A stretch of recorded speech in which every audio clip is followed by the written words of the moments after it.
Alright you guys, so today I hope to get the EVO started. I have everything out for delivery with FedEx, hopefully to be able to get this thing started. Not driving yet, but at least started. Yesterday I put a little more gas in the fuel tank, and the fuel tank's leaking, so that's fun. Right out of the top where the fuel pumps go into the gas tank. So I ordered new gaskets, I 2-day shipped those, so hopefully I can get those in ASAP to be able to get those on the car. It's just everything reeks of gasoline now, so you'll probably hear a fan in the background for the majority of the video. Today we need to... I have a whole bunch of like random little things I gotta knock out real quick, which is like high beam bulbs, new windshield wipers, random stuff like that. After we get that stuff done, we're gonna jump on, we're gonna hardwire in our fuel pump. So I just bought a couple generic relays off of Amazon.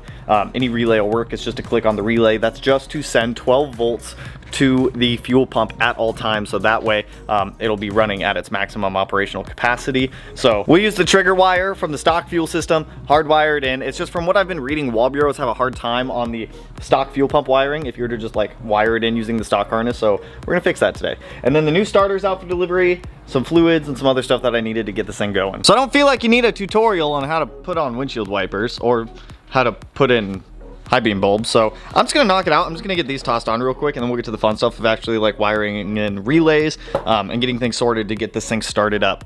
It's just very fuel smelly in here, and it's not a good smell. Like the whole top of the gas tank is just wet going around it, so it's got to be the gasket. That's the only thing I can think of on both of these is the gaskets are leaking, so that kind of sucks. It smells awful. And then once our starter comes in, we're going to go through, clean up all of the grounds for the electrical system up here to ensure that we have no weird issues. As you guys saw in the last video, I've already replaced the ignition switch in this thing, so it should be ready to go as soon as that starter comes in. I pulled out the other starter. It is an OEM Mitsubishi starter, which I'm going to keep and I'll just send out to be rebuilt. But you guys can see here on the solenoid, the grounding stud or the power stud for it, it's just, that was probably one of the contributing factors as to why we were having an issue. So let me get started on just knocking out a couple windshield wipers, tossing some bulbs in, and then we'll hardwire in this fuel pump.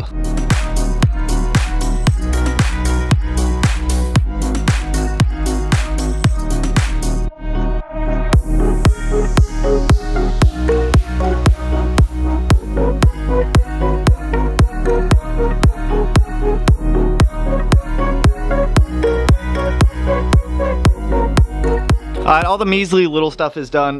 New bulbs are in. FedEx did drop off all my stuff, so I was able to get the fog light bulb, the high beam. We have new HIDs in there. They also dropped off the windshield sprayer, guys. I got to aug the hood a little bit to fit the other one. New windshield wipers, all the stuff for like daily drivability to make the car like good for driving is done. So with that, since they dropped this stuff off, I'm just gonna go ahead and get the starter tossed on here. So they don't make OEM Mitsubishi starters anymore, so I had to get an STM tuned one, which is like a comparable replacement. Get our starter tossed back in. We got to put intercooler piping back on, things of that nature. So for now, we'll get this guy on, then we'll jump into hardwiring the fuel pump, and then from that point, we should be able to fire this thing up, hopefully for the first time in like 5 years.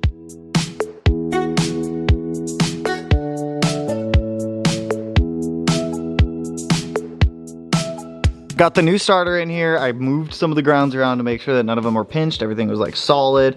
Nothing was gonna go awry, so moved that one so it had a little bit better contact. I got the starter down here installed, and I've got it all wired up. So now I want to, before we jump into like doing anything else, I want to see if I've got the starting system sorted now with our new ignition switch, new starter, cleaned up the grounds a little bit to see if this thing will stop turning over when I tell it to stop turning over, because that's the big problem I have right now. Oh my god, I forgot it's a mess in here. All right, so key in the ignition. Now will it stop trying to turn over when I do it? Okay, that's a good sign. Let's try it one more time. Beautiful, sick. Starting system is fixed. Fuck yeah, daddy. So now that our starting system, I don't know if it was the ignition switch, if it was a starter, if it was a ground, what it was. I just fixed it all to ensure this problem wouldn't keep happening. So sick. I'm really glad that the starting system is fixed on this. Now that that's taken care of, I'm gonna go ahead and hardwire in the fuel pump. If you don't know how to hardwire in a fuel pump, I'll put like a little diagram on the screen for you right here. But essentially all we're gonna do is use a relay. The relay is going to get its signal from the stock harness, and that's gonna click the relay on when it sees 10 volts. When it sees 10, because the stock fuel pump wire on startup only sends 10 volts, which should still be enough to trip this relay. If it's not, I can hardwire it into something else that'll be a switch 12 volt source, like a cigarette lighter or something like that. Now, once it sees use that switch 12 volts, it's going to, I believe it closes the relay, which will then send 12 volts straight from the battery to the fuel pump. So this, I've done this on the STI with the radium fuel pumps and whatnot. I've done this on all the cars. So let's go to town. It's gonna smell a lot like gas in here, so I think I'm just gonna try to rush through this because it's pretty bad. It's a pretty bad fuel smell. So let me figure out how I want to wire this up. Once it's wired it up, I'll kind of walk you guys the process.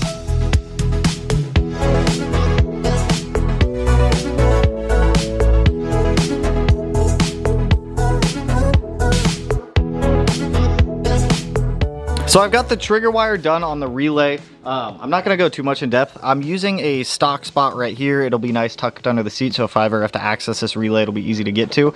And then everything will go under the carpet here. So this blue wire is going to go to the fuel pump. The red wire is going to go to the 12 volt source to the battery. And then the black wire is obviously the ground.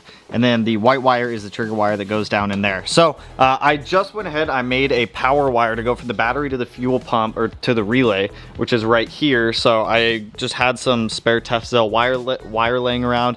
I sheathed it up. I put an inline fuse, so we have a 20 amp fuse right there. So if anything does blow, the fuse will protect it, so that way it'll just cut fuel versus not having a fuse in there at all and destroying electronics. So I'm gonna run this wire from the battery back there to that relay. Once it's ran back to the relay, then we can start doing the easy stuff that's just in the back seat, like a ground to the chassis and then a power wire over to the fuel pumps back there.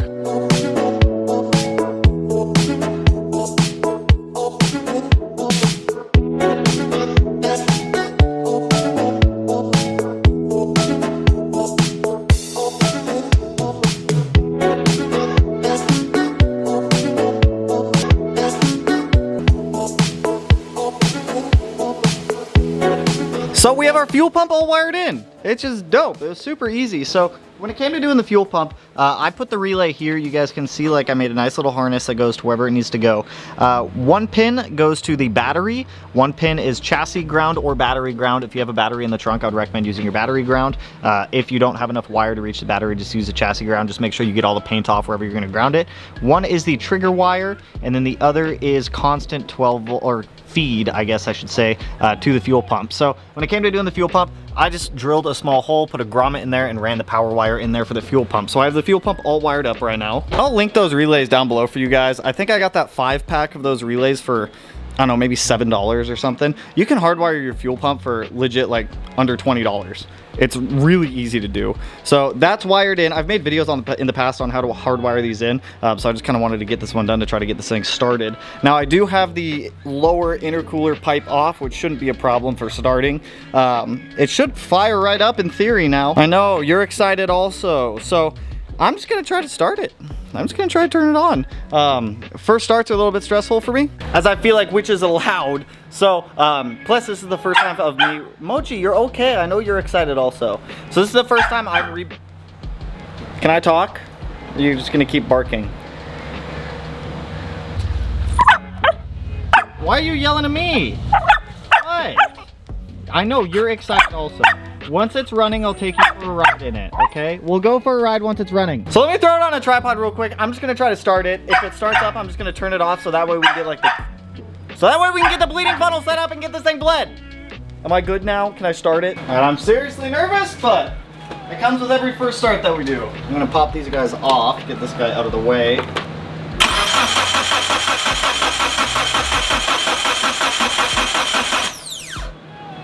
We're not starting.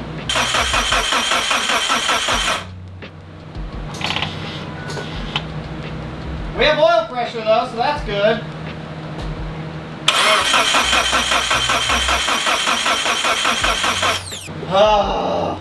Why no start? Why does it not start? Why don't you want to start? You want to start. I know you want to start. I still see fuel pressure at 0. Why do we not have fuel pressure? I'm gonna pop one of these fuel pressure lines off real quick and see if I even have fuel going to the rail. Look! Look! Yeah.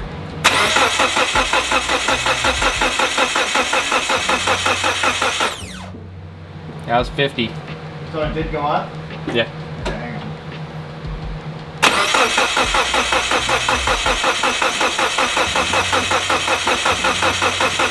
So here's what's up right now. For some reason, the injectors aren't spraying. We have fuel pressure.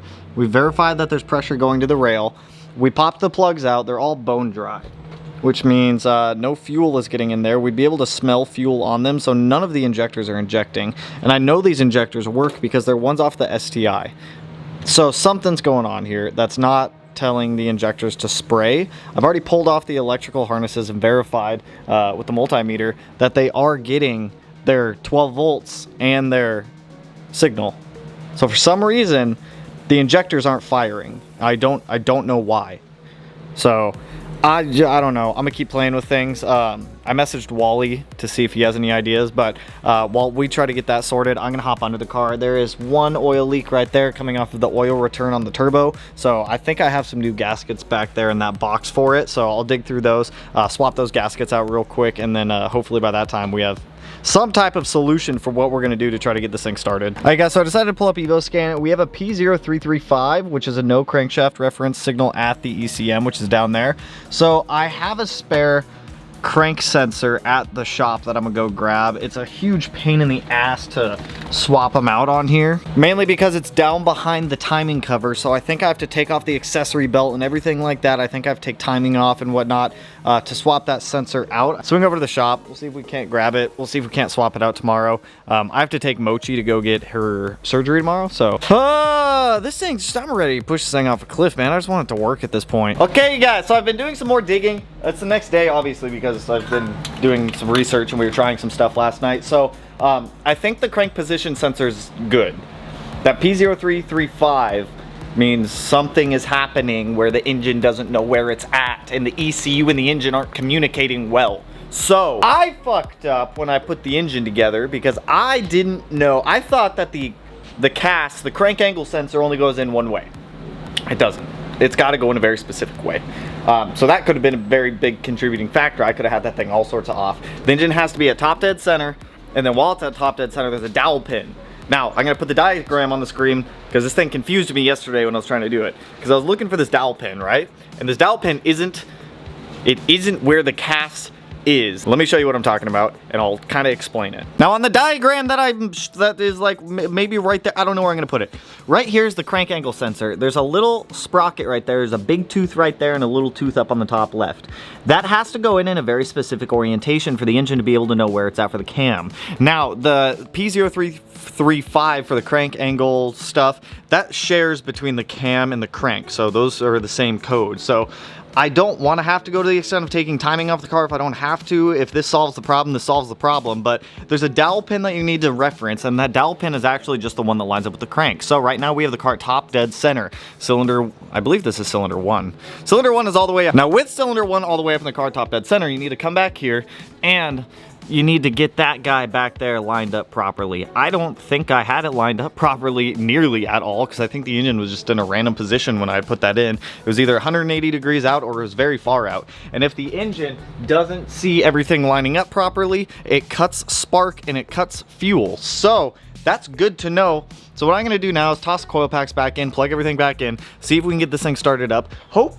Hoping that it starts up off of this, because if not, that means that I need to take timing and everything off the car, which is gonna suck to do in the car because as you can see, there's just not a whole lot of room to be able to get in there. And if that's not the issue, the only other issue I can think of, which I sent a couple screenshots to people who know these cars a lot better than I do, of when I assembled this thing, because there's that trigger plate that goes back behind everything behind the timing stuff. That could be on backwards, but I don't think it is because all the timing marks line up and everyone who looked at everything said it wasn't on backwards from the few screenshots I was able to snag. So let me put everything back together in the engine bay. Once everything's back together in the engine bay, we'll try to start this thing again.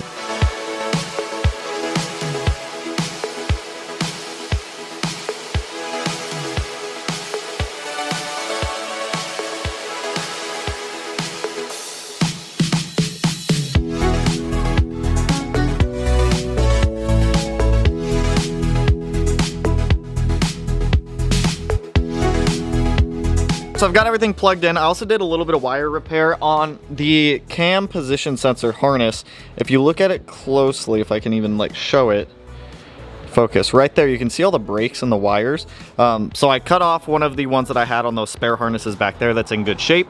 Got that all loomed up, got that all wired up. There's no broken wires on it. We have some nice heat treated tape on there. So I'm gonna try to start this thing up again and hope for the best and see if resetting that CAS sensor fixed our problem. If it didn't, then it looks like it's probably going to be on the timing side, which I'm not looking forward to doing.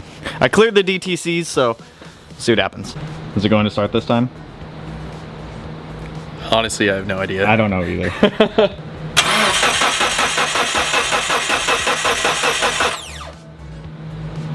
I don't know what I'm hearing turning on and off. So if I come in here and I disconnect this and then I plug it back in, I'm gonna try to start it now.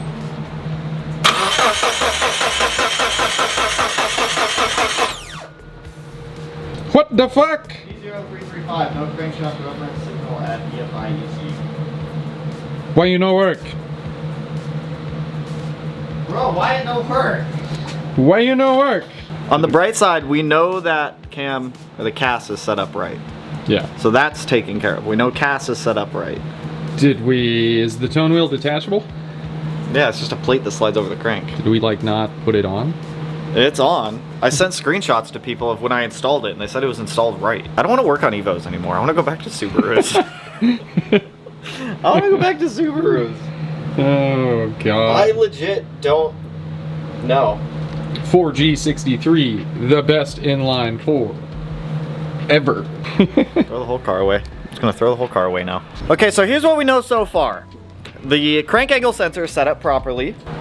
Wire harness is getting all the power it needs. I've already probed the harness with a multimeter to make sure that all sensors are getting their signal, their power, and their grounds, which they are. Checked the fuel injectors to make sure that they're all getting their power and ground. I've already replaced the resistor pack with the one from JD Customs for the low impedance to high impedance resistors, or whatever order it goes in. I've already replaced that. The car gets oil pressure, so I'm not scared to turn it over anymore because we're getting up to like 20 PSI of oil pressure just off of cranking. Well, not 20, more like 15. But we're getting oil pressure, so I'm not scared to keep cranking it, but something is going on here. I don't want to take all the timing off and do all that stuff and put it all back on and keep testing until I have my new crank angle sensor, which already shipped, because if I'm taking all that off, I'm not going to put on another used one that I have. I'm going to put on this known good one that I've already bought. If that doesn't fix it, then I guess I'm going to have to buy a cam position sensor and try that. Now, I'm so confident that the tone wheel is on there the right way also. I'm stupid confident that it's on there.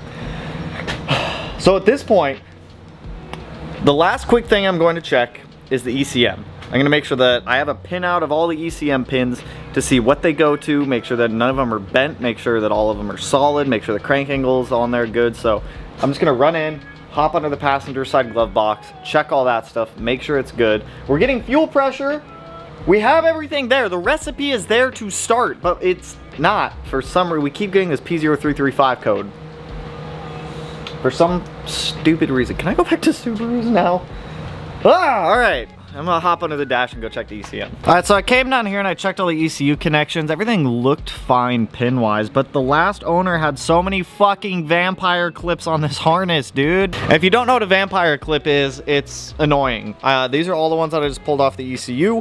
What these do is they clip into like a stock wire, and then you can add a wire onto it to either share a signal, pull power, pull ground, anything like that. Now what that does to harnesses is it chews them up, and it can disrupt connections and whatnot. So now I'm gonna have to go through there, de-pin some of those, repair the wires, and then re-pin them and put them back in. I don't think that's the actual problem, but that is something that needs to be done now. All right guys, so we're in like a different part of the video at this point. I don't quite know where we're at, but I went ahead, I shot the whole video, I edited the whole video, I uploaded the video, I took down the upload before it went live because we found the error of my ways. I never put the timing belt on tight enough. I know it was timed with all the marks lined up the first time I did it, but I did not get enough tension on the timing belt to where when we were turning it over, probably skipped a couple teeth, and it was definitely out of time, and my dumbass had the crank position sensor backwards. Backwards. Inside out. Inside, it was essentially inside out, so where's that spare one that I have? It'll be easier to show. This is so fucking stupid, the mistakes I've made. I can't find my spare one right now, but essentially there's a little groove in the sensor. Oh, right here. There's a little groove in this sensor right here, and the trigger plate goes in between that groove. I had this completely away from it like that, and that explains why we had no crank signal. That makes a lot of sense now. It's really good that the car didn't start because it was obviously the timing belt wasn't tight enough. So huge shout out to Ruben for coming down from Kingston Auto Works now. They've joined forces where they now wrap your vehicle and modify it at the same time. All sorts of fun stuff. That's right? Yep. Yep, they do all the stuff you need. So huge shout out to him for coming up and helping me with this because honestly, I don't know where, I thought I got that thing so fucking tight when I put it on there last time. It was too tight. It was too tight? Yeah. You just didn't get the slack out of the right part of the belt. Oh, I didn't get all the slack out of the belt. So hopefully once we get it retimed and I fix the couple ECU pins in there, we should hopefully be able to fire it up. If we're able to fire it up tonight, I'll shoot you a video before this video goes live, Ruben. Sounds good. That way you can hear it. So we're gonna get this thing retimed and then go from there. Hopefully it should start up after that, because that makes sense. No crank trigger. Well, I mean, I guess it's good that I fixed the cast and everything also. That was also wrong. Oops. All right, guys, so we're several hours in the future. I want to give a, like, seriously, huge shout out to the guys over. They used to be Elevated Motorsports. Now they're Kingston Auto Works. They combined with Kingston and whatnot. They do a lot of Evo stuff. So huge shout out to them for coming up and helping, especially Ruben for helping and coming up to retime this thing, because I would have eventually figured it out, but we were able to knock it out way quicker with his expertise. Like, it's okay to, like, I feel like that's one thing in like the car community that a lot of people are like scared of doing, is asking for help. It's totally okay to ask for help when you don't know what the hell you're doing and you need help. Like, ask for help when you need it, because it's going to save you time and mistakes. Like the mistakes that I made with this, totally avoidable. So at this point, we should be good to turn it on. I got the spark plugs back in, the coil pack's in, it's retimed, good to go. We like triple checked tension and everything like that on the timing belt. Everything should be solid, so see what happens. Will it start? Yes. I feel a lot more confident now compared to before. Yeah. Now we actually have a timing setup that's proper. I still can't believe I had the crank angle sensor on there backwards. Alright, let's start it.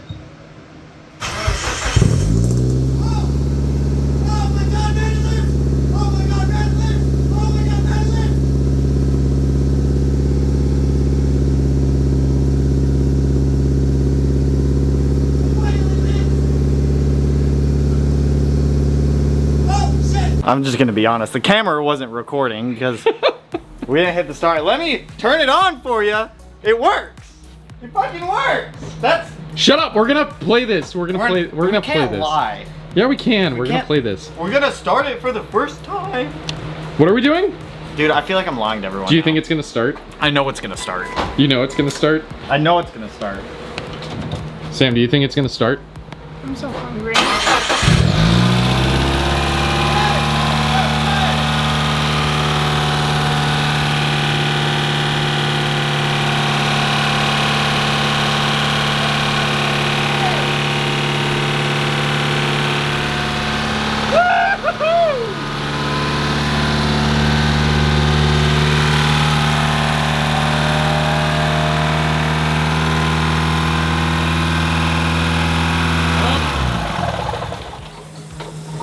Why does it sound so weird?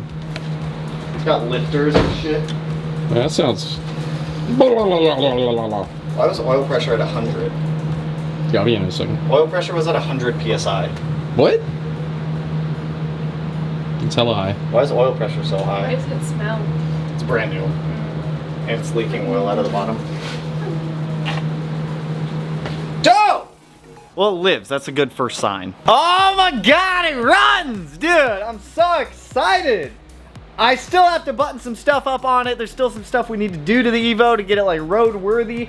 We have a tune scheduled for November for the Evo to go make some sauce with this car. So I need to dial this thing in and really get it start going. The gaskets for the fuel pump hangers show up tomorrow. There's a couple things coming for the oil return line gaskets that I need. We need to button up the brake lines in the front and get the other gauges that AEM still owes me for the warranty claim, and then figure out like the weird electrical issues with the car. But dude, it starts. It finally starts. That's the first time this car has started since 2017.